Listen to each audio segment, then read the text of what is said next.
ठीक है, तो हम लोग कल फर्स्ट ऑर्डर सिस्टम देखे थे। ठीक है, फर्स्ट ऑर्डर सिस्टम में फर्स्ट ऑर्डर सिस्टम का जो ट्रांसफर फंक्शन होता है वो देखा था हम लोगों ने। ठीक है, कैसे हम लोग फर्स्ट ऑर्डर सिस्टम बनाते हैं और उसके कौन कौन से कैरेक्टरिस्टिक्स होते हैं। जैसे फर्स्ट ऑर्डर सिस्टम में तो मैंने क्या बताया था कि अगर उसका ट्रांसफर फंक्शन होगा ना, आगे जो आपका ट्रांसफर फंक्शन है, तो इसको फर्स्ट ऑर्डर सिस्टम आप कैसे देख के बता सकते हो। इसमें जो एस का पावर होगा ना, डिनोमिनेटर में जो एस का पावर होगा, मतलब एस रेस टू जितना भी होगा, वही उसका ऑर्डर रिप्रेजेंट करता है। ठीक है, या फिर आप ये भी बोल सकते हो कि अगर इसको डिफरेंशियल इक्वेशन से लिखेंगे तो फर्स्ट ऑर्डर डिफरेंशियल इक्वेशन से रिप्रेजेंट करेंगे। ठीक है, तो इसमें एस का पावर कितना है, इसमें एस का पावर 1 है, यानी फर्स्ट ऑर्डर सिस्टम है। ठीक है, तो लेकिन इसका स्ट्रक्चर जो स्टैंडर्ड स्ट्रक्चर होता है, तो उसमें आपका जो गेन होता है ना, जीएस होता है, वो होता है 1/τs। ठीक है, और एचएस की वैल्यू हम 1 लेते हैं। ठीक है, यूनिटी फीडबैक सिस्टम होता है। ठीक है, जीएस जो होता है उसको ओपन लूप गेन बोलते हैं। ठीक है, आपको याद होगा जो ट्रांसफर फंक्शन होता है क्या होता है, जीएस अपॉन 1 प्लस जीएचएसएस होता है। ठीक है,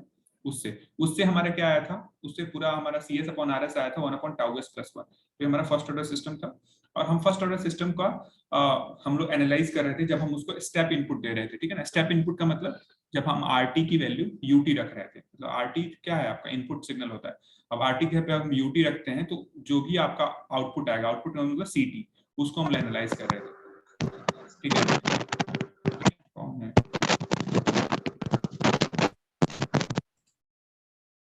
ठीक है, तो ये हमारा सीटी आउटपुट है आपका। ठीक है, तो ये क्या आ रहा था, 1 minus E to the power minus T upon tau times UT, ये आ रहा था। ठीक है, हमने देखा ईएसएस इसका जो होता है steady state error. Steady state error क्या होता है, स्टेडी स्टेट एरर होता है सिंपली जब हम सबसे पहले एरर क्या होता है, एरर यहाँ पे जो सिग्नल मिलता है मेरे को, ठीक है ना, जब हम फीडबैक करते हैं तो जो भी हमारा आरटी होता है, आरटी में से हम सीटी को सब्ट्रैक्ट करते हैं, उसको हम एरर बोलते हैं। ठीक है ना, आरटी माइनस सीटी। ठीक है, तो स्टेडी स्टेट के लिए हमको क्या करना होगा, T tends to infinity. Steady state कब मिलता है, स्टेडी स्टेट का मतलब क्या होता है कि आपका सिस्टम जाके सेटल्ड हो जाए एक पर्टिकुलर वैल्यू पे, तो उसको बोलते हैं स्टेडी स्टेट। ठीक है, और टी टेंड्स टू इन्फिनिटी पे मिलता है स्टेडी स्टेट। ठीक है, ट्रांजिएंट कब मिलता है, जब मतलब टी की वैल्यू काफी कम हो। इनिशियल स्टेजेस में ट्रांजिएंट वैल्यू मिलती है, ट्रांजिएंट मिलता है, और लास्ट मतलब जब टी की वैल्यू ज्यादा हो जाएगा तब वो आपको स्टेडी स्टेट मिलता है। ठीक है, तो स्टेडी स्टेट एरर हम कैसे निकालेंगे, जब टी टेंड्स टू इनफाइनाइट हो जाएगा। ठीक है, और मैंने बताया था ईटी एरर जो होता है वो क्या होता है, सिंपली सीटी माइनस आरटी।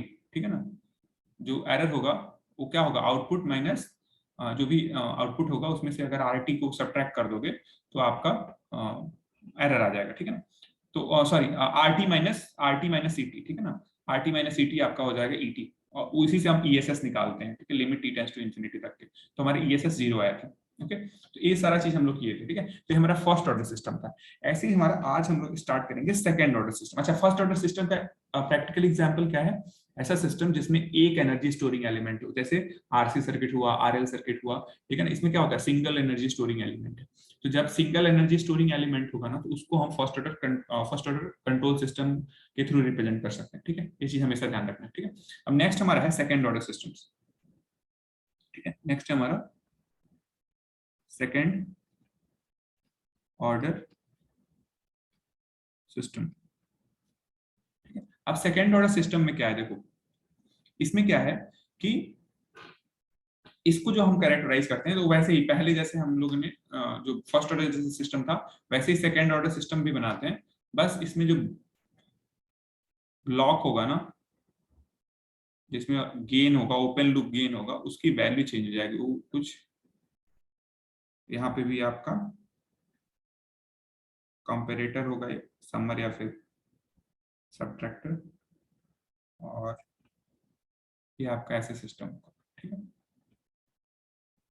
ऐसे करके सिस्टम होगा। ठीक है, और ये जो होता है आपका क्या होता है, मैं अगर लैपलेस डोमेन में लिखूं तो इसको हम क्या लिखते हैं, आरएस लिखते हैं, और इसको लिखते हैं हम लोग सीएस। ठीक है, और ये आपका सिंपल सम होगा, ये माइनस साइन होगा। ठीक है, निगेटिव फीडबैक में यूज करें।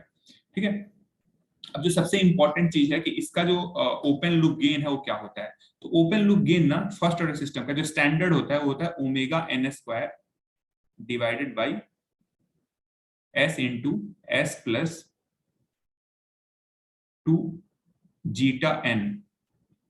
ठीक है ना, ये जो हमने सिंबल ऐसे बनाया है ना, इसको बोलते हैं जीटा।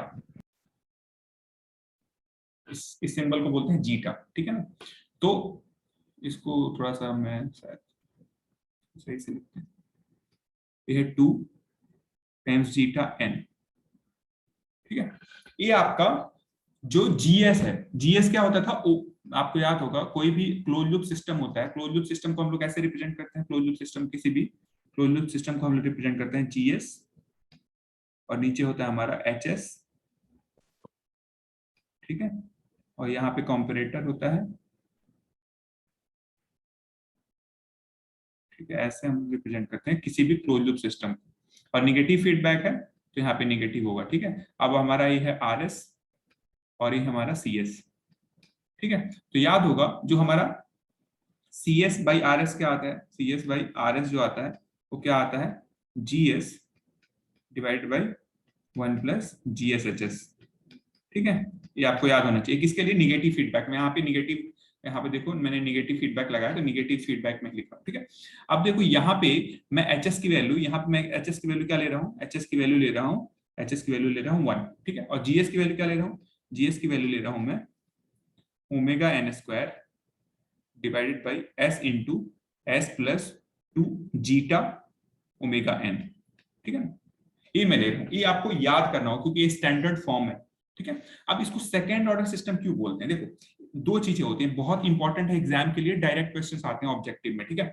कोई भी सिस्टम में ना दो चीजें हम मतलब नॉमेनक्लेचर है इसका, एक होता है सिस्टम का टाइप, एक होता है टाइप, ठीक है। कोई ट्रांसफर फंक्शन दे देगा और पूछेगा इसका टाइप क्या है, ठीक है ना। और दूसरा होता है ऑर्डर, ऑर्डर, ठीक है ना। तो टाइप और ऑर्डर कैसे निकालते हैं, कोई भी सिस्टम अगर आपको देगा तो उसका टाइप और ऑर्डर कैसे निकलता है, देखो टाइप का मतलब क्या होता है ना, किसी सिस्टम का टाइप क्या रिप्रेजेंट करता है, उसके उस सिस्टम में जो ऑरिजिन है, ठीक है ना, ऑरिजिन पे कितने पोल हैं। टाइप का मतलब क्या होगा, number of pole at origin. Type क्या रिप्रेजेंट करेगा, नंबर ऑफ, ये बहुत इंपॉर्टेंट है, बहुत जगह एग्जाम में डायरेक्ट क्वेश्चन आएगा, इसको याद रखना है, number of poles at origin.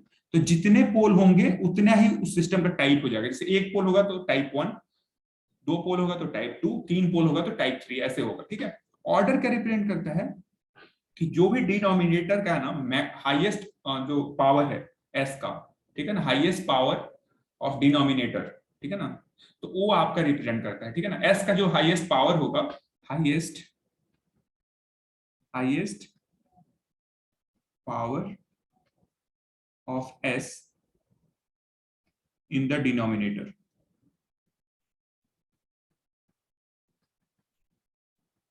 Denominator का मतलब नीचे, नीचे एस का जो हाईएस्ट पावर होगा उसको रिप्रेजेंट करता है, ठीक है। अब एक चीज ध्यान से देखो, मैं पूछूं जीएस का, अब जीएस का बताओ कितने, कौन से टाइप का सिस्टम है, टाइप 1, टाइप 2, टाइप 3, किस किस टाइप का सिस्टम है, ये बताएगा।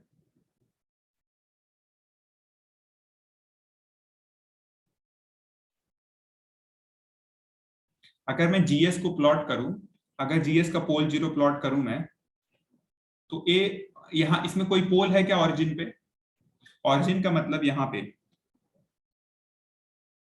ऑरिजिन का मतलब यहां पे पोल,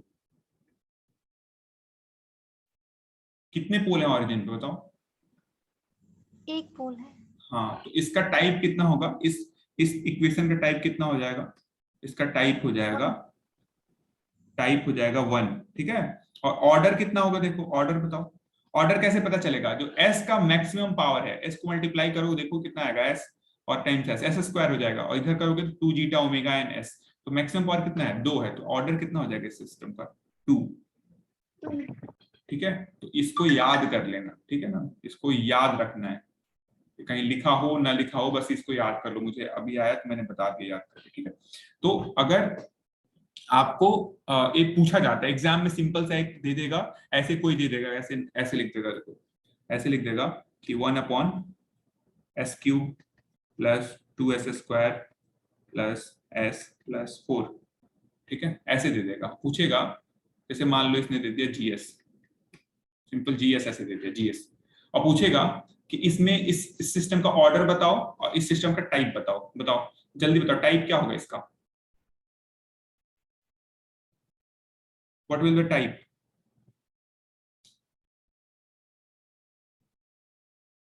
इसमें क्या कोई भी पोल ऑरिजिन पे है, इसमें कोई भी पोल ऑरिजिन पे नहीं है, तो नहीं है तो टाइप 0, ठीक है ना। क्या होगा टाइप जो होगा इस सिस्टम का, टाइप क्या होगा 0 हो जाएगा। और ऑर्डर देखो, ऑर्डर मैंने क्या बताया कि जो एस का हाईएस्ट पावर है, तो एस का हाईएस्ट पावर क्या है इसमें? 3, ठीक है ना, ठीक है ना। तो ऑर्डर टाइप पता चल गया, ऑर्डर पता चल गया। तो कोई भी सिस्टम का ऐसे ही मैं मान लो ऐसे देता GS equals to 1/s³ s+4। मैं पूछता इसका टाइप और ऑर्डर बताओ। टाइप बताओ कितना आएगा? Type, what is type? इसका टाइप कितना होगा बताओ, कौन बताएगा? इसमें ऑरिजिन पे कितने पोल हैं? 1 अरे भाई S3 लिखा है तो 1 होगा। S3 का मतलब क्या है? s⁻³ मतलब 3 बार। मैंने क्या बताया था कि एक जगह पे 3 पोल होंगे, तो 1 बनेगा, फिर 2 बनेगा, फिर 3 बनेगा। एक ही जगह पे 3 पोल हैं, तो और इसका टाइप कितना होगा? 3 होगा।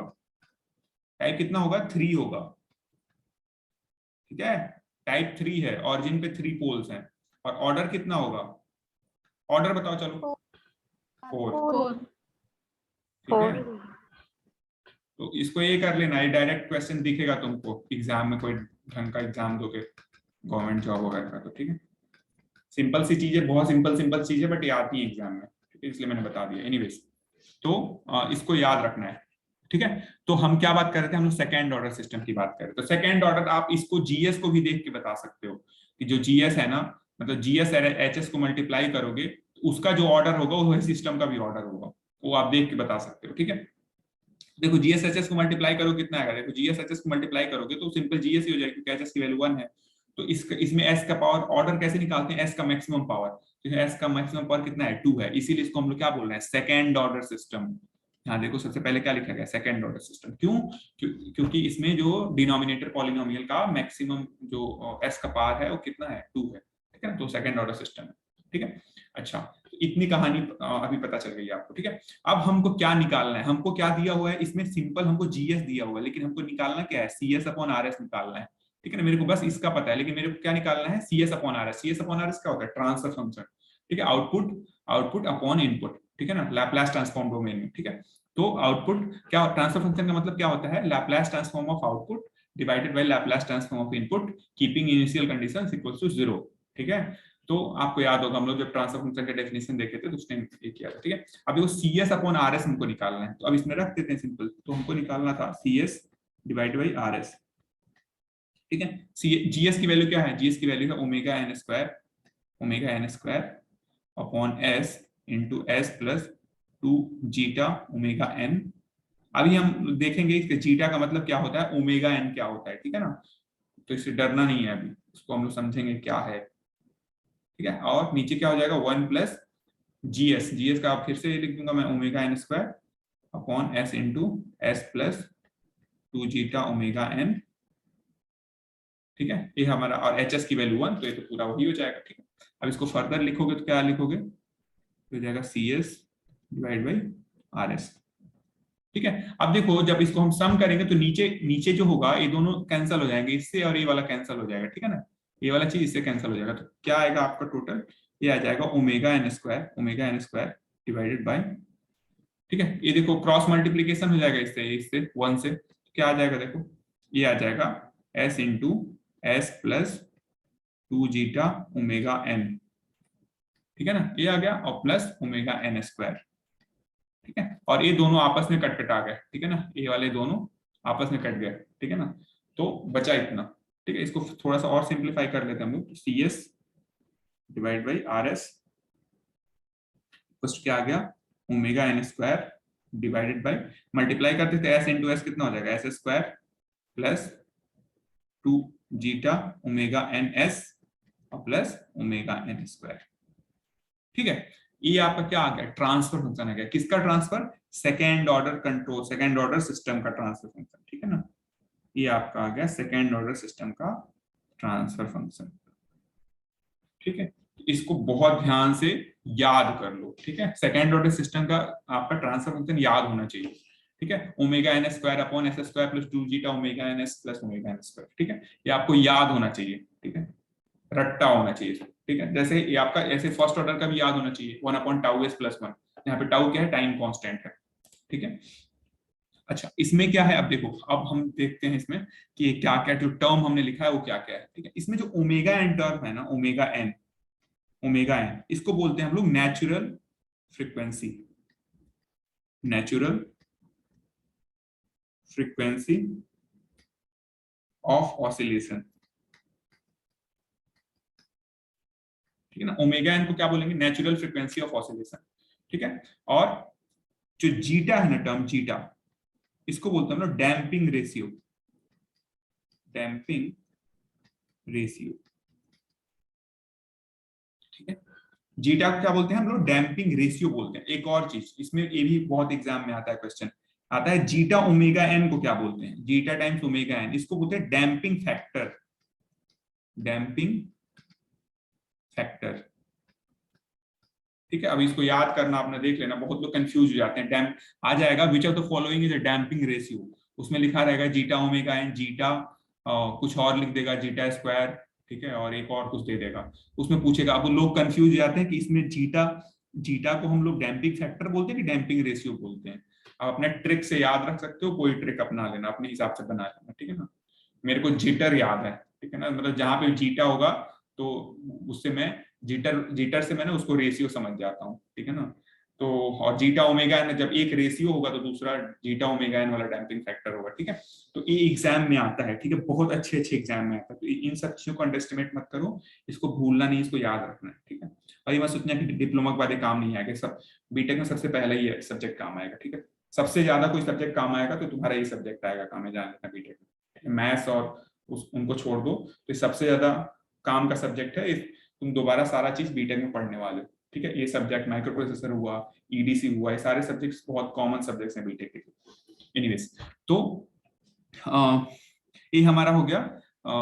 ओमेगा एन को क्या बोलते हैं, damping frequency, sorry natural frequency of oscillation.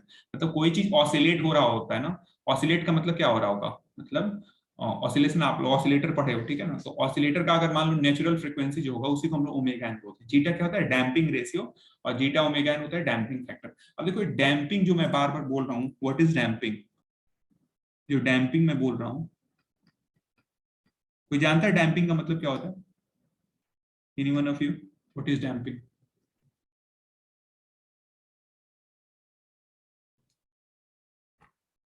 क्या होता है डैम्पिंग, बताओ।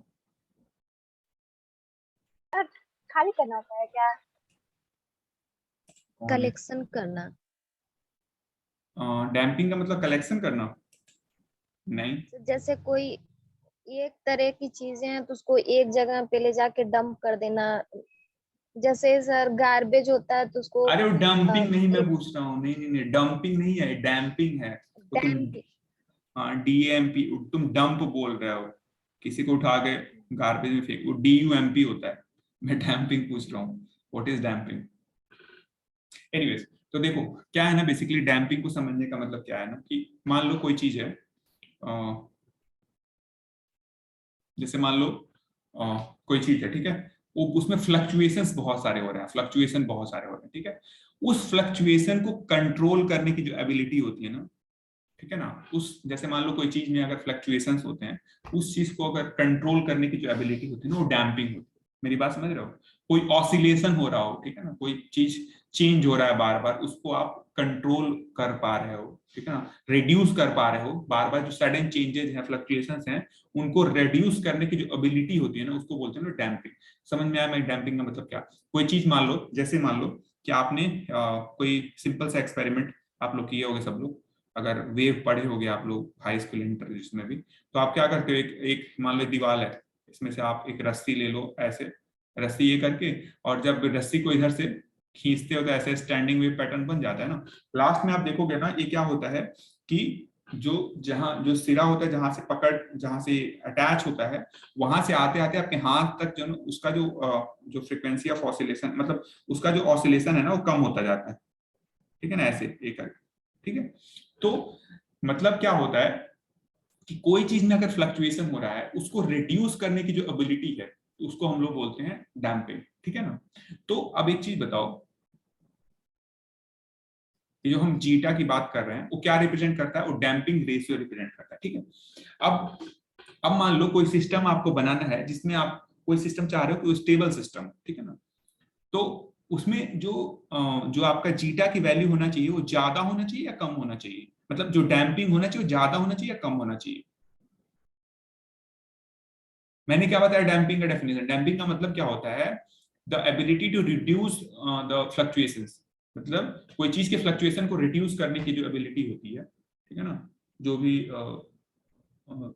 उसको डैम्पिंग बोलते हैं। तो अगर कोई सिस्टम आपको स्टेबल सिस्टम बनाना है, in that case what should be the value of damping, I mean what should be the damping parameter, तो बताएगा? ज्यादा होना चाहिए, कम होना चाहिए, जीरो होना चाहिए? आपको स्टेबल बनाना है। चलो कोई नहीं, समझ समझ नहीं आ रहा आप लोगों को, समझ गया मैं। अरे भाई मैं क्या बोल रहा हूं तब से कि डैम्पिंग का मतलब क्या होता है? डैम्पिंग का मतलब ये होता है कोई चीज फ्लक्चुएट हो रहा है तो उसको ये करना, उसको रिड्यूस करना, उसमें फ्लक्चुएशंस को रिड्यूस करने को डैम्पिंग बोलते हैं, ठीक है। अब मैं बोल रहा हूं कि कोई सिस्टम को स्टेबल बनाना है, तो स्टेबल का मतलब क्या है? कोई चीज स्टेबल कब होगा? तो उसमें फ्लक्चुएशंस ना हो, ठीक है ना। कोई कोई आदमी है, उसका दिमाग फिरता है हमेशा, 2 मिनट में उसका मूड स्विंग होता है, ठीक है, पागलों की तरह से, कभी इधर कभी उधर, ठीक है, तो उसको स्टेबल थोड़ी बोलेंगे, ठीक है। स्टेबल कौन होगा? जिसका दिमाग आराम से स्टेबल, एक मतलब हमेशा एक कांस्टेंट स्टेट में रहता है, ठीक है। तो स्टेबल का मतलब क्या होगा कि उसमें जो फ्लक्चुएशंस हैं वो कम होंगे, तो मतलब fluctuation should be very minimal, in fact zero. तो उसको अचीव करने के लिए क्या होना चाहिए? आपको क्या करना पड़ेगा, मतलब जो डैम्पिंग होता है, डैम्पिंग उसकी वैल्यू ज्यादा रखनी पड़ेगी, ठीक है ना। तो तभी वो अचीव हो गया। डैम्पिंग की वैल्यू ज्यादा रखने का मतलब क्या है? कि आप रिड्यूस ज्यादा अमाउंट में कर पा रहे हो। डैम्पिंग का मतलब क्या होता है? The ability to reduce the fluctuations, right. So जब जो किसी चीज को अगर किसी चीज में फ्लक्चुएशंस को अगर रिड्यूस करने की एबिलिटी डैम्पिंग होता है, तो आप क्या करना चाहोगे? उसको अगर कोई चीज को रिड्यूस करना होगा तो उसको ज्यादा वैल्यू रखोगे, तो अच्छे से ज्यादा अच्छे से रिड्यूस कर पाएगा, ठीक है। तो जो डैम्पिंग रेशियो होता है ना, मैं यही बार समझाना चाह रहा था कि जो आपका स्टेबल सिस्टम के लिए ना, सबसे पहले देखो नोट करो कि अगर जो सेकेंड ऑर्डर सिस्टम होगा,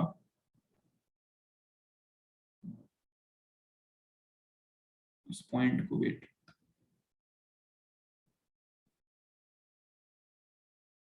सेकेंड ऑर्डर जो हम लोग लिखे थे उसको क्या लिखे थे हम लोग? उसको ऐसे लिखते हैं, सेकेंड ऑर्डर सिस्टम का हम लोग जो ट्रांसफर फंक्शन लिखे थे वो क्या लिखे थे? C S divided by R S equals to, सबको याद होना चाहिए, omega N square upon S square plus 2 zeta omega N S plus omega N square, ठीक है। ये सबको याद होना चाहिए सेकंड ऑर्डर ट्रांसफर में, ठीक है। अब मैं कह रहा हूं कि इस कोई भी सेकंड ऑर्डर सिस्टम को स्टेबल होने के लिए डैम्पिंग की जो वैल्यू होती है ना, जीटा, उसकी वैल्यू क्या होगी? Greater than zero for second order system to be stable, ठीक है। तो ये चीज अभी बाय वो समझ में आएगा मैं क्या कहना चाह रहा हूँ आपको, अभी हम लोग जब ये करेंगे। बस अभी के लिए बस इतना इसको डाइजेस्ट कर लो, ठीक है ना। तो मतलब क्या है कि जो आपका जो रेस्पॉन्स है ना सेकेंड ऑर्डर सिस्टम का, वो किस पे डिपेंड करता है, ठीक है ना। जो रेस्पॉन्स है, response response of the second order system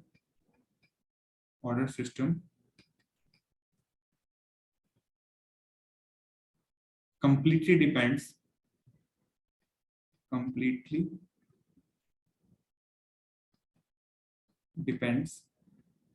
sorry for my writings, on zeta, ठीक है ना।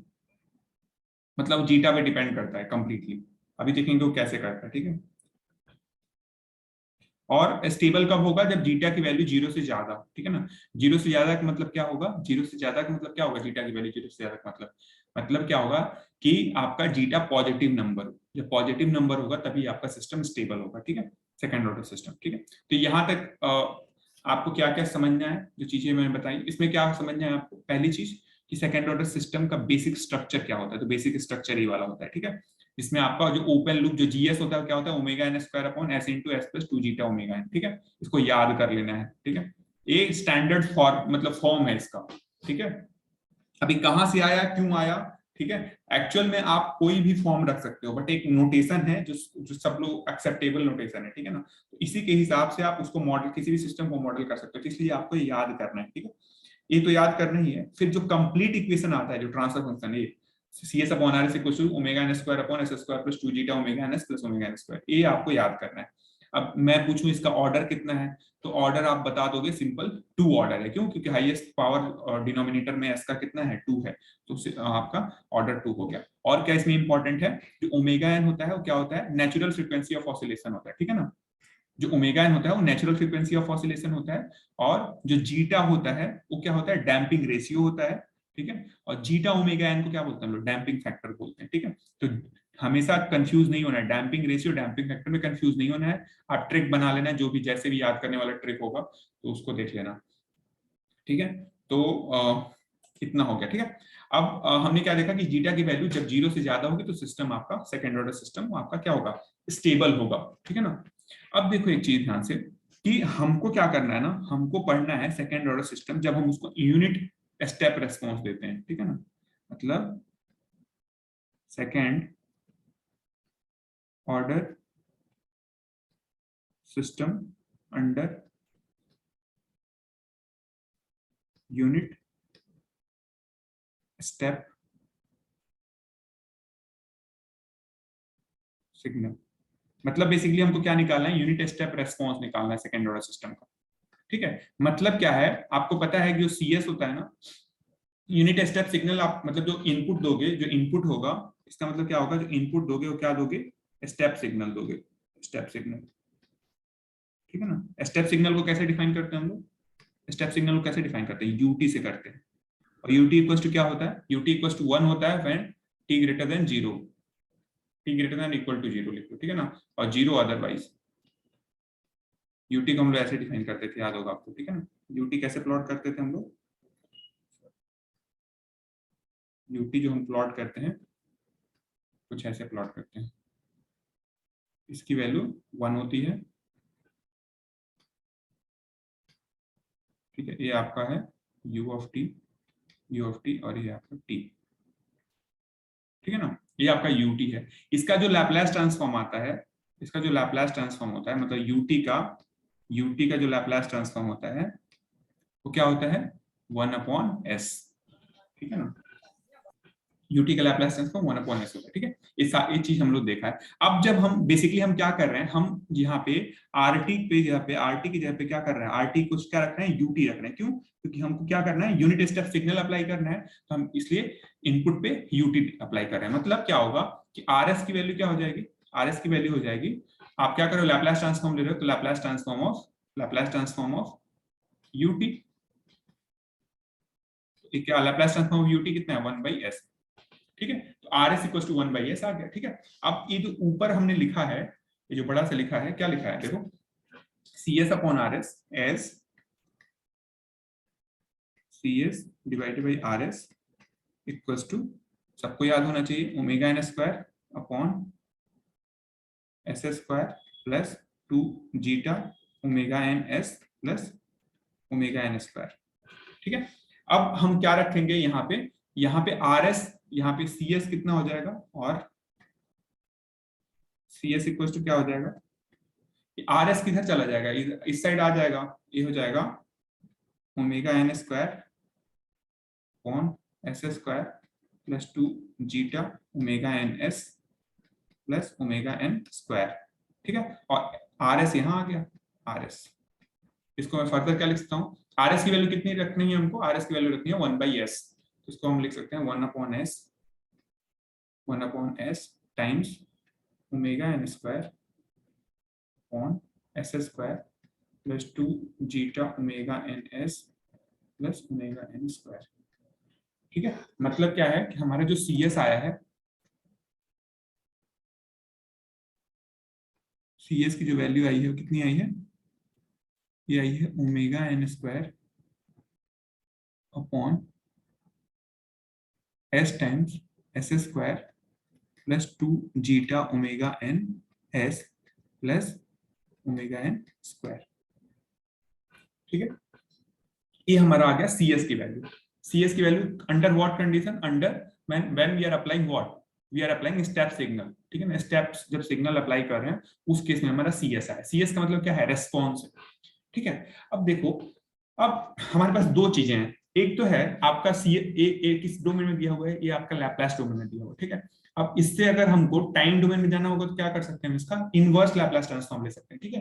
लेकिन इसका इनवर्स लैपलास ट्रांसफॉर्म लेना थोड़ा सा कठिन अभी आपको समझ में आ रहा होगा, ठीक है। तो हम क्या करते हैं ना, पहले छोटे छोटे पार्ट्स में डिवाइड करते हैं इसको, फिर उसके बाद लेंगे तो समझ में आएगा, ठीक है। वैसे भी थोड़ा सा मतलब इसमें क्या करेंगे हम, हमको हमको क्या देखना है ना कि जीटा का इफेक्ट देखना है। जो जीटा है हमारा, जीटा क्या है, डैम्पिंग रेशियो। डैम्पिंग रेशियो को हम अलग अलग वैल्यू पे देखेंगे कि उस वैल्यू पे जो सीएस है वो क्या मिल रहा है, ठीक है। तो जो सबसे पहला केस हम लेते हैं, फर्स्ट केस जो हम लेंगे, केस 1, ठीक है। तो केस 1 में हम क्या करेंगे कि जो जीटा की वैल्यू ना, केस 1 में हम क्या करेंगे, जीटा की जो वैल्यू है, जीटा इक्वल्स टू, इसको हम रखेंगे 0, ठीक है ना। जीटा इक्वल्स टू 0 रखें। जीटा क्या होता था कि जीटा होता था डैम्पिंग रेशियो, ठीक है। जीटा क्या होता है आपका,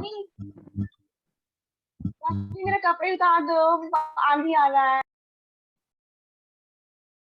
ठीक है। जीटा की वैल्यू क्या है, 0 है, ठीक है। जीटा की वैल्यू 0 है। उस केस में जीटा क्या रिप्रेजेंट करता है, डैम्पिंग रेशियो रिप्रेजेंट करता है, ठीक है। अब जो जीटा की वैल्यू 0 है ना, इसको क्या बोलते हैं हम लोग, इसको बोलते हैं, हाँ, इसमें क्या किया आपने, डैम्पिंग को ही 0 कर दिया। इस सिस्टम को बोलते हैं हम लोग undamped system, undamped system,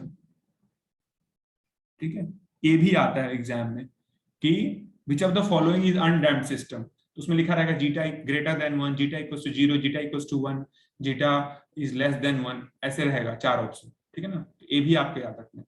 zeta क्या रिप्रेजेंट करता है, डैम्पिंग रेशियो। तो जब डैम्पिंग रेशियो को 0 कर दोगे तो मतलब क्या हो, सिस्टम में डैम्पिंग तो हो नहीं रहा होगा, ठीक है। तो डैम्पिंग नहीं हो रहा तो उसको क्या बोलेंगे, अनडैम्प्ड सिस्टम बोलेंगे, ठीक है ना। Zeta equals to 0। अब इस केस में सीएस की वैल्यू क्या हो जाएगी, जब जीटा की वैल्यू में 0 रखूंगा उस केस में सीएस की वैल्यू क्या हो जाएगी बताओ, वो हो जाएगा omega N square divided by, अब ये पूरा का पूरा जो है, ये वाला जो पूरा है ये 0 हो जाएगा, तो क्या हो जाएगा ओमेगा एन स्क्वायर, ये हो जाएगा एस टाइम्स एस स्क्वायर, और ये आगे का पूरा ये जो है इसमें एस से सॉरी जीटा से मल्टीप्लाई, ये पूरा क्या हो जाएगा 0 हो जाएगा। तो सिंपल क्या बचेगा आपका, ओमेगा एन स्क्वायर बचेगा, ठीक है। ये समझ में आया कैसे आया, ये सिंपल क्या होगा, मैंने जीटा इक्वल टू 0 रखा है, ठीक है ना। तो जीटा इक्वल टू 0 ऊपर रख दिया तो हमको क्या मिल गया, इतना मिल गया, ठीक है ना। C S equal to omega N square S into S square plus omega N square, ठीक है। अब देखो मेरे को इससे सीटी निकालना है, ठीक है ना, इससे सीटी निकालना है। तो इसका तरीका क्या है, जो मैंने क्या बताया था कल, जो पार्टीशन होता है इसमें वही रूल लगाओगे पार्टीशन वाला।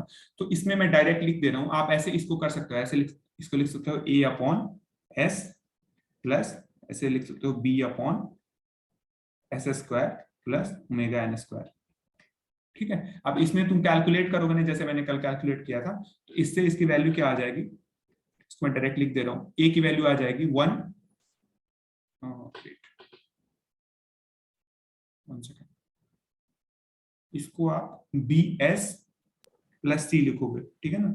इसमें सेकेंड ऑर्डर है तो इसलिए इसमें बी एस प्लस सी होगा। इस अरे किसका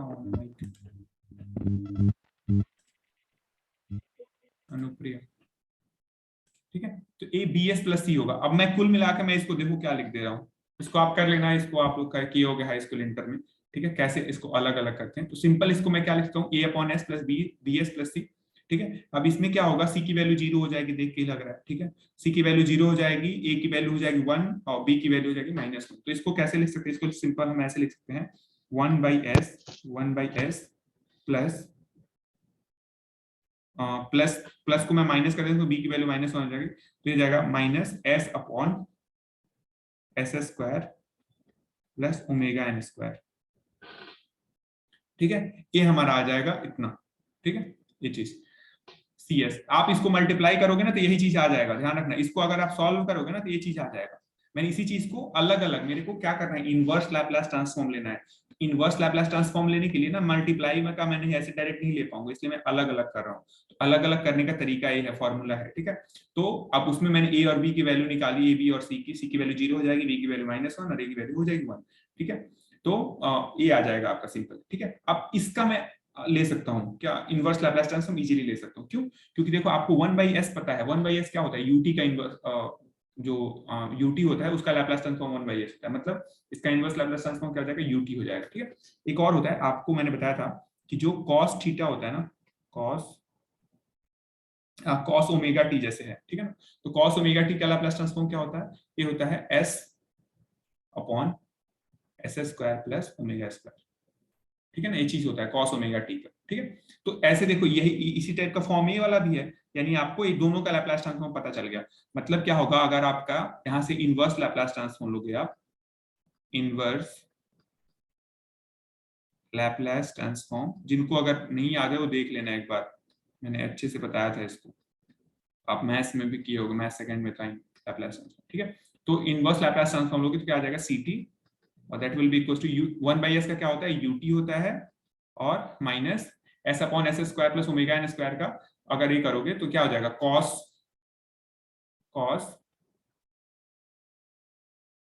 ओमेगा एन है, तो ओमेगा एन टी। अच्छा, यूटी से मल्टीप्लाई कर दोगे तो क्या होता है, किसी चीज में यूटी से मल्टीप्लाई कर दो तो क्या होता है, वन साइडेड सिग्नल हो जाता है, वो सिग्नल केवल क्या करेगा, राइट हैंड साइड में एग्जिस्ट करता है, ठीक है ना।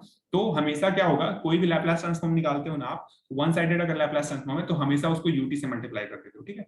तो ये सिंपली क्या हो जाएगी, सीटी की वैल्यू क्या हो जाएगी, ये हो जाएगी 1 माइनस कॉस ओमेगा एन